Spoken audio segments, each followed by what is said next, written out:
Welcome to The Business. I'm Elise Morgan. Coming up on the program, more than 1 million migrant workers with no safety net and very little savings, warnings of a humanitarian crisis. They don't qualify at this point in time for anything, any assistance. So if I don't actually keep my doors open, what happens to these guys? And from a balanced budget to an historic blowout, former Treasurer Joe Hockey on why higher taxes are inevitable. The government's $130 billion JobKeeper safety net to help workers has a gaping hole in it: migrant employees. More than 1 million workers on temporary working visas make up a significant proportion of some of the industries crippled by the COVID-19 shutdowns, like hospitality and retail. The government says those workers can access their superannuation, but is urging them to leave the country amid warnings of a looming jobs crisis. Rachel Papazzoni reports. Kenyan-born chef Bernard Aurora has been working at Zucchero Cafe in Sydney since it opened in August last year. His hours have been cut in half as COVID-19 forces diners away. It's not enough to live on because now I also have to readjust my housing, like I have to move out of the house and then look for a new apartment which is cheaper, and I need to find a roommate also. Mr Aurora holds a student visa and has been in Australia for 2 years. He says his family back home in Kenya is unable to offer any support because they're in shutdowns too. If you're a student like me, I have to try and phone them back home, and also I know back home they're still also dealing with this also because some of them, they've lost their job. I just have to fend for myself. The hole in the safety net for migrant workers is something that concerns his boss as well. My team, 3 of them or 4 of them, are actually on different working visas and so forth, which means that they don't qualify at this point in time for anything, any assistance. So if I don't actually keep my doors open, what happens to these guys?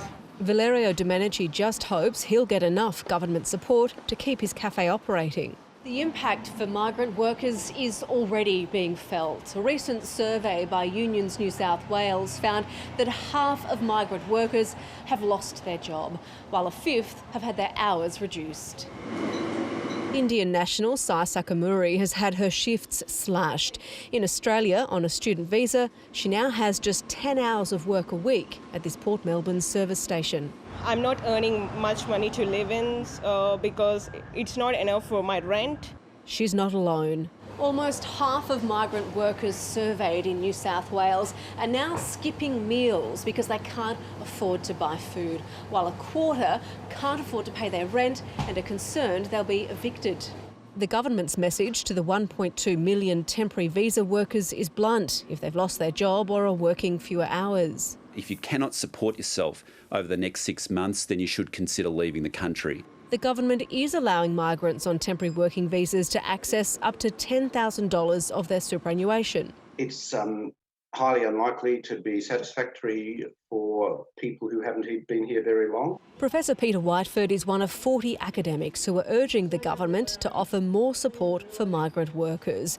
In an open letter to the Prime Minister, they said Australia is facing a humanitarian crisis if migrant workers are left to fend for themselves, and that temporary worker visa holders should benefit from the job seeker payment and coronavirus supplement.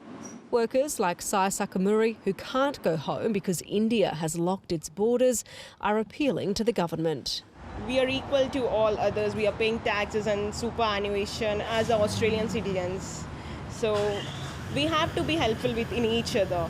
It's not about the citizenship or visa status. Without help from the government, the future looks very bleak. Rachel Papazzoni there. Well, former Treasurer Joe Hockey has warned that higher taxes are inevitable to pay for the federal government's multi-billion-dollar support measures. Handing down his 2014 budget, which took the knife to government spending, then Treasurer famously said Australia was divided into lifters and leaners.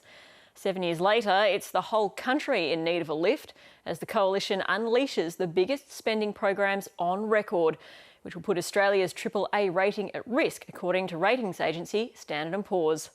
The former Treasurer joined me from Washington. Joe Hockey, your time as Treasurer is characterised as the debt and deficit disaster. When this is over, we will have a record deficit.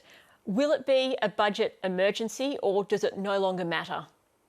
Well, my time as Treasurer was actually about paying down the debt and paying down the deficit. And we did it because we kept saying that you've got to repair your roof on a sunny day because you never know when a storm comes. So now that the storm has come, the Australian budget is actually in a good position to handle what lies ahead. I just make this one point. We're going to be in 3 different stages of stimulus payments.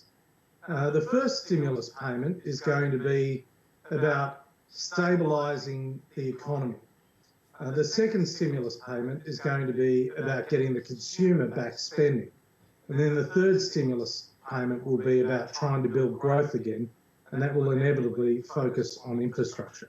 So there's a way to go on government expenditure, whether it be in Australia or in other parts of the world.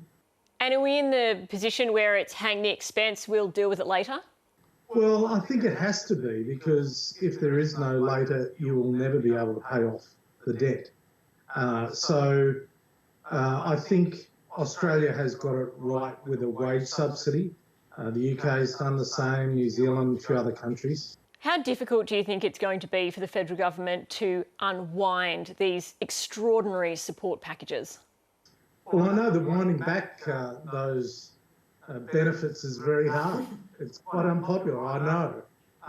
And that's why one of the things you really need is bipartisan support. And Australia is quite blessed in that there is bipartisan support for the overall fiscal goal of in good times getting back to surplus. Now, you don't hear that much in Australian politics and in discussions, but it really does matter having bipartisan support for the fiscal goals. Should Australians prepare for higher taxes to pay down the debt? Well, it's inevitable that if you have big government expenditure, you have higher taxes, and that's why at the appropriate time it will be important to wind back a whole lot of these support mechanisms. But if the government's not there to support business and individuals and families during a downturn, then when should it? Do you think the government's planned tax cuts should be shelved? Well, I mean, tax cuts are important to get that growth phase back into the economy. And as I said, there are 3 stages. And stage 1 is stabilising the current economy. And that's proven to be very expensive, in excess of $130 billion. The second stage will be trying to get the consumer to come back out like a little turtle in a turtle shell. I mean, you've got to encourage them to come out. Now, they're not going to come out if you're saying at the same time you've got to hibernate, you've got to isolate. I mean, consumers won't come out. And 2/3 of the growth in the Australian economy comes from household consumption. So the big question will be, how are you going to get households spending money again if they can't leave their home? So can we delay those tax cuts? I think, inevitably you'll have to look at what the situation looks at in the next 6 to 12 months. One of the things that is becoming apparent is that we are going into a very significant period of economic nationalism. And I think the Prime Minister called it economic sovereignty. But it really is about a country starting to look inward at their supply lines, about domestic manufacturing. That's going to be very expensive for the economy on the basis of national security, on the basis of protecting your people. You will want to have your own guaranteed supply lines. But as we know, with free trade comes cheaper goods. And in the main, that's the case. And I think, you're going to see an increase in prices as we start to nationalise our production and supply lines. So it's really important out of all of this that people start thinking about trusted partners. Who are you going to trust for your supply lines? And in Australia's case, will it be China, our biggest trading partner, or will it be the United States and its allies who will trust as part of our supply line into the future? You've said you believe that the US will now, as a result of coronavirus, be reducing its reliance on China. We rely on China as our biggest customer. If the US follows through with that, that will hurt us, won't it?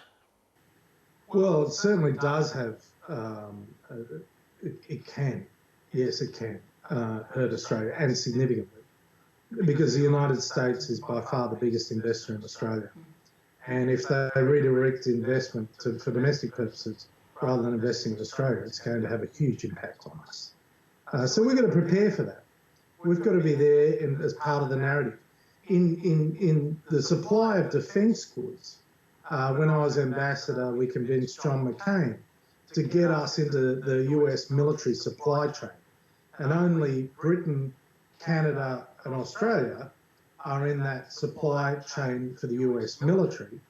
And the challenge is, for example, on antibiotics, all of the ingredients for antibiotics in the United States, 70% come from China, 30% from India.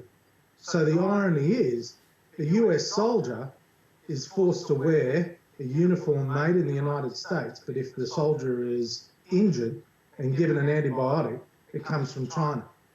And there's no domestic supply in the United States. So you can start to see what this starts to mean in the United States as they unpeel the onion of the supply chain beyond the military and beyond telecommunications with 5G, and start to look at healthcare, education services, all the component parts that go into everyday life for Americans. Joe Hockey, thank you for joining us from Washington.